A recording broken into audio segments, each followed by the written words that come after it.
Welcome again now to our fourth live here on Facebook. And this is the last video of this live series. But we surely intend to have many more in the future. If you haven't watched any of our videos, please visit us on our social media. Everything is there. You can watch anything.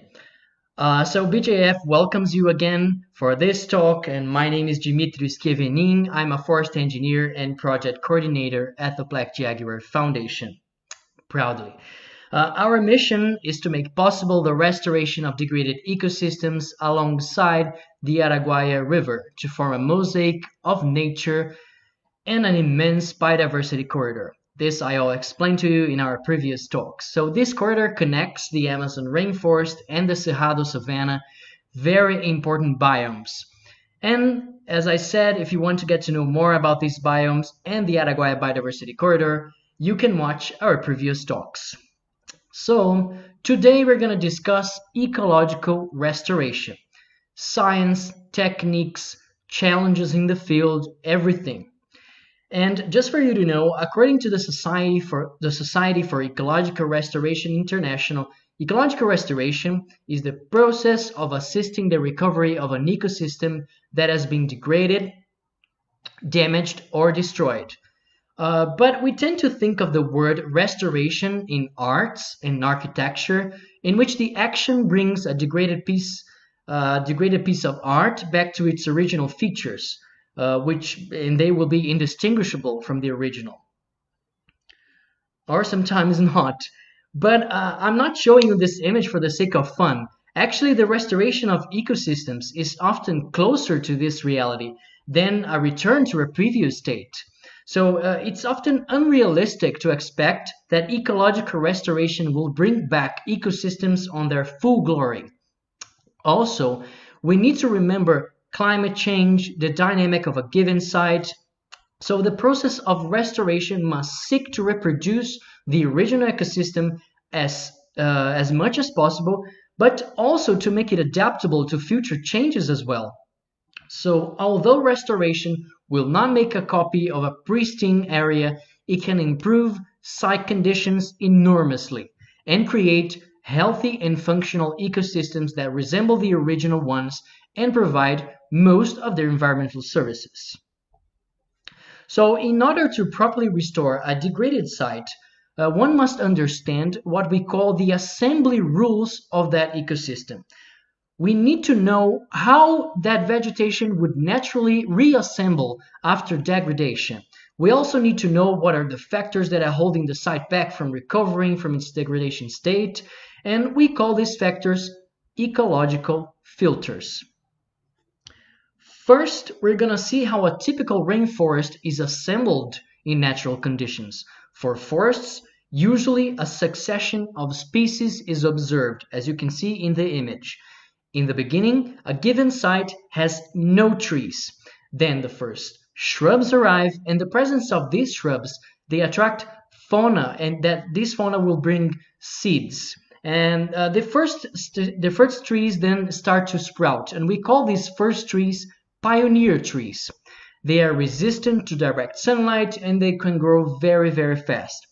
And these first trees, they will modify site conditions. So air humidity will increase, temperatures will decrease, and soil will no longer receive direct sunlight.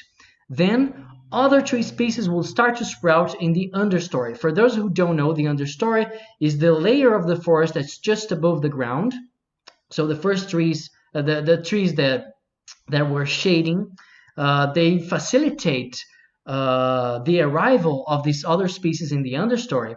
And these species will grow slowly, but they will live longer. And they need the shading conditions in their early years. And we call these trees late trees because they arrive afterwards. And these trees will grow and then surpass the existing canopy of pioneer trees. And they will form a new layer of vegetation right above this canopy. So, since pioneer trees are sun-loving species, they will start to deteriorate and then die. But their seeds will remain dormant in the soil floor, just waiting for an opportunity to sprout whenever there's a disturbance to the site, like the opening of a gap, for example. So, and then once we have the second canopy formed, other shade-loving species, they start to sprout in the understory. And some of them will reach the canopy, others will stay in the shadow forever. But once that stage is achieved, the forest has reached what we call a dynamic equilibrium. Any changes in the structure and species composition are now dependent on natural disturbances, like a tree fall, like a huge storm. But in this process that I just mentioned to you, the natural succession, it does not go in one single direction. You may see this image and think that the successional process will go one single direction and will have like a single ending stage. But it doesn't. It doesn't go in one single direction, and it can culminate in many alternate stable states. And also these processes, they can be stopped and they can be reinitiated whenever there's a disturbance to the site. For example, let's say the forest started to regrow and then there was a fire, so this process will start all over again.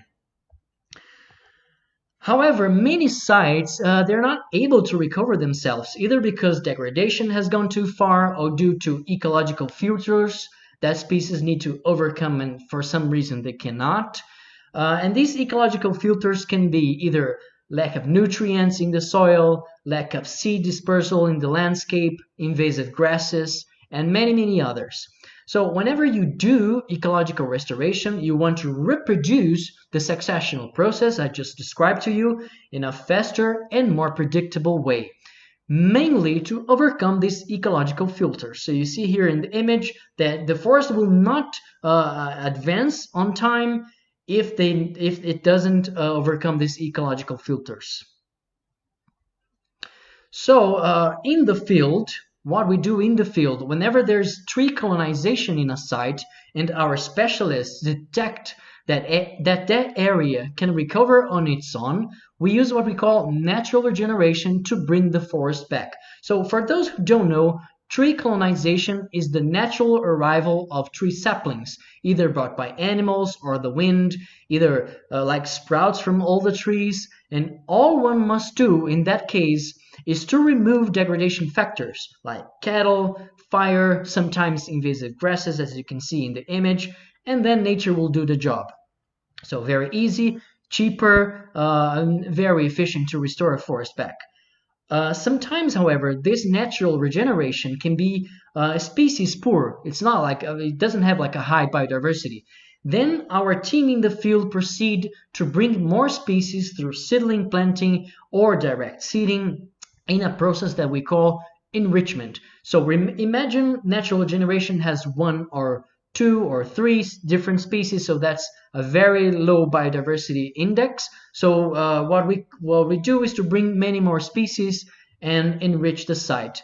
And also sometimes the natural regeneration that occurs in the site, it occurs in clusters. So it's unable to fully cover a site. So, and then our team needs to plant many more trees to try to cover these gaps, among natural regeneration, and then ensure the site will become a forest. And we call this process densification. So it's our second technique of restoration. But whenever natural regeneration is absent, we must fully cover the site with trees using either seedling planting or direct seeding. Like in this site, you can see in the image, so there are no trees sprouting in the area, so we need to bring them all again. And but all restoration activities at BJF, so what we do first is to assess local conditions and map the areas. So our technicians visit the degraded site, they determine what ecosystem used to exist prior to degradation, and they evaluate which technique is better suited to restore it. And then all planting activities must happen within the rainy season to ensure seedling survival. But processes start way earlier for this. First of all, we must remove the degradation factors. Sometimes it is required to build a fence to keep the cattle away from the restoration site. Sometimes invasive grasses need to be removed. Sometimes ant ants must be controlled. And after that, we proceed to soil preparation. So the soil needs to be plowed to ensure roots can grow easily, because sometimes the soil is heavily compacted after many years of usage, for example. The soil also needs to be fertilized sometimes if there were nutrient loss due to degradation. So then we need to bring these nutrients back. Then, when the rain comes, seedlings are planted in a 3 meters to 2 meters spacing. And as I mentioned previously, we try to imitate natural processes, but we also want to make them faster and more predictable. So we separate tree species into 2 groups, fast-growing and diversity. So fast-growing species will build the forest structure and create ideal conditions for the diversity species to thrive. So you might be thinking like, oh, are the fast-growing species pioneer species?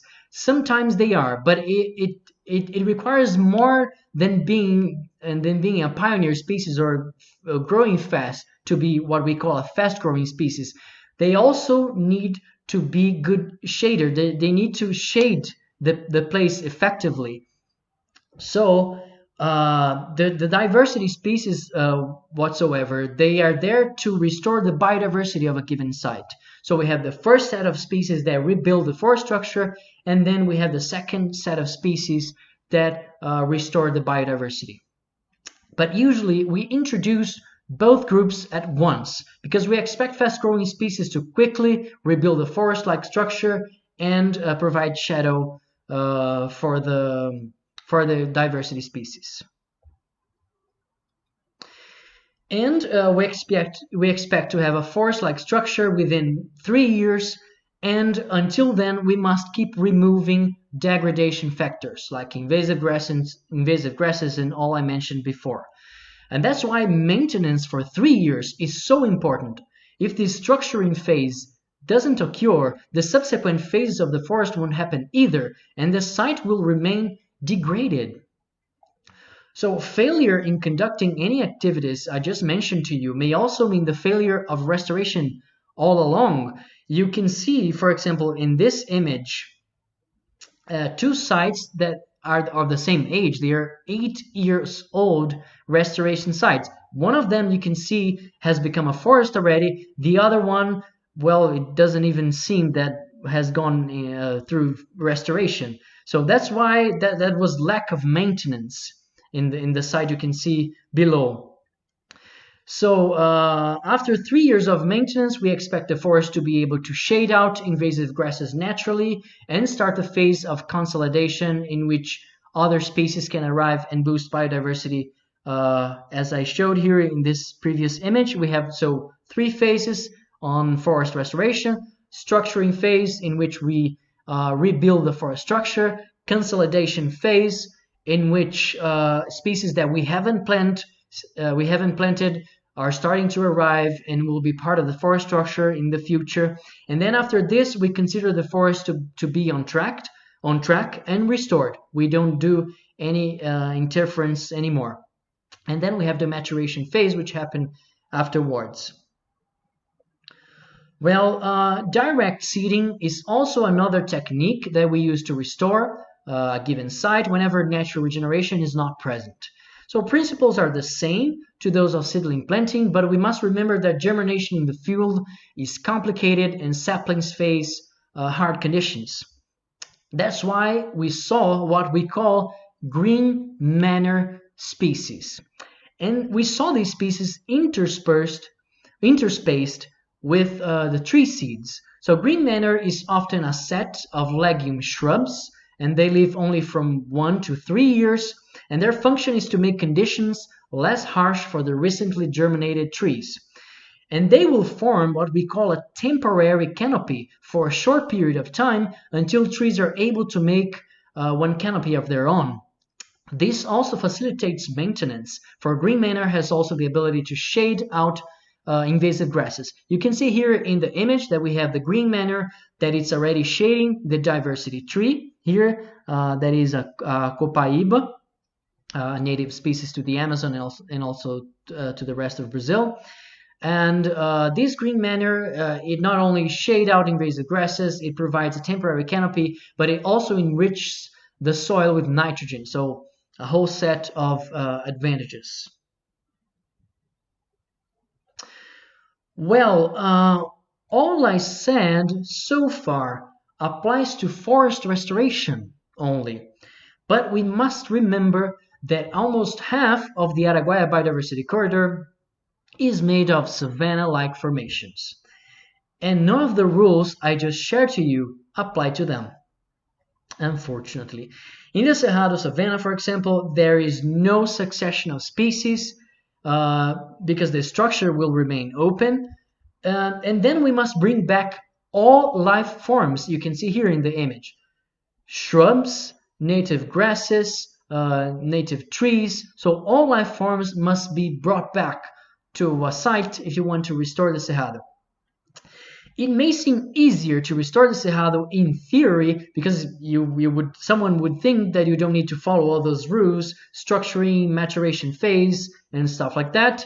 But actually, that's not the case. First, because species don't germinate easily in the Cerrado, and then this makes it very hard to produce seedlings for this biome.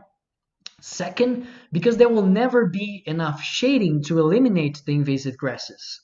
So what happens is that frequently we can only recover the Cerrado partially, doing the best we can to bring environmental services back and some minimal biodiversity. And to restore the Cerrado, we use all the same techniques I just described to you for forests. So natural regeneration, enrichment, densification, seedling planting, and direct seeding. But always remembering that our focus must rely also in shrubs and native grasses, not just trees. And that the trees must not occupy all the site. If you turn the Cerrado into a forest, you've done it wrong. Fortunately, scientists all around Brazil and also inside BJF are researching new ways of optimizing the restoration of the Cerrado so we can achieve the best result possible. Well, after restoration is implemented, we need to ensure that it's working and growing through the expected trajectory. Then monitoring comes. That's why monitoring is so important. For the first 3 years, our monitoring protocol is qualitative. So we make semesterly reports from photographs that are taken from each side from several angles. So outside, inside, drone images. But after the 3rd year, quantitative monitoring starts. And then we set plots in each restoration sites and assess percentage of canopy cover, density and richness of species that were not introduced. So we see, for example, there's 80% canopy cover. So what can we do to improve that? But how many species we have arriving that were not planted by us? So all of that is important for us to know the health of the ecosystems we're trying to restore. And then we compare these numbers to a reference table that varies according to the age of the site that is undergoing restoration. If any site reaches these reference values, then it's considered to be restored and no further monitoring will be conducted. If not, then we do a series of what we call adaptive management actions, and these will be conducted in order to bring restoration back on track. Monitoring is predicted for year 3, 5, 10, 15, and 20 until we reach the reference values. So this is one of our restoration sites in Pará state, in the Amazon biome. It is 2 years old. It is developing quite well.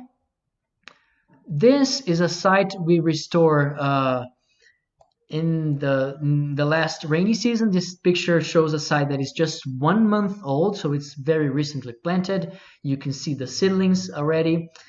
And this is a site that was recently restored using direct seeding. You can see that green manure is growing and ready to form the temporary canopy, whilst trees are germinating in the center of the image. Well, now we have been conducting restoration activities in the Araguaia corridor since 2018, and from then until now we have 80 hectares under restoration, most of them for now in the Amazon biome. And each year we learn more and more about processes and species.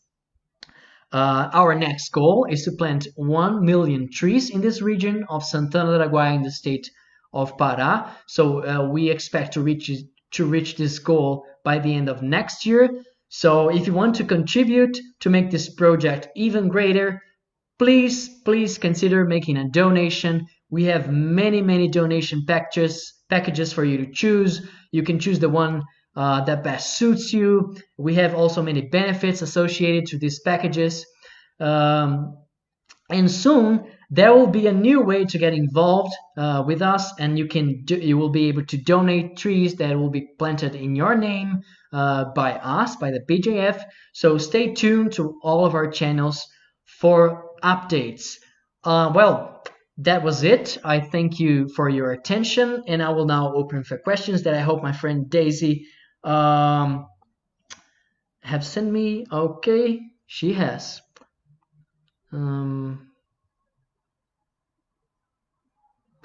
With time, can any degraded land recover by itself? That's a very interesting question.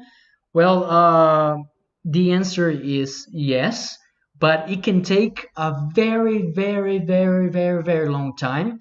And sometimes when a site has like low resilience, it might reach an alternate stable state that it's like undesirable. For example, you can reach an alternate stable. Okay, I think we're back. We had a little problem here with the internet.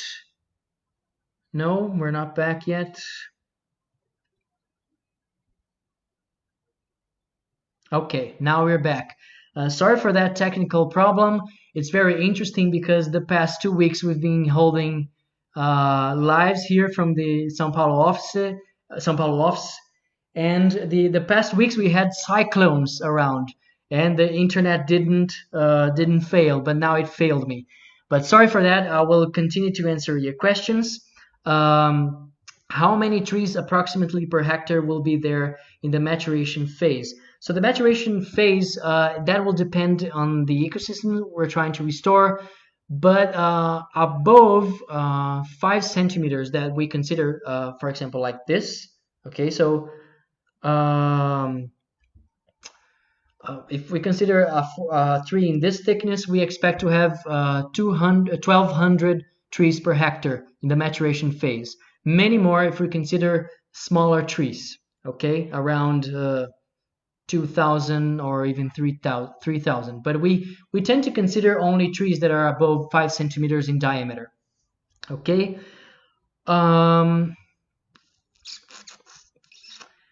What are some adaptive restoration actions? So let's say, for example, that we come to a site in the 3rd year and we've done every maintenance and everything correctly, but we still don't get the forest structure back. And then our monitoring activities, they detect that we don't have the forest structure back.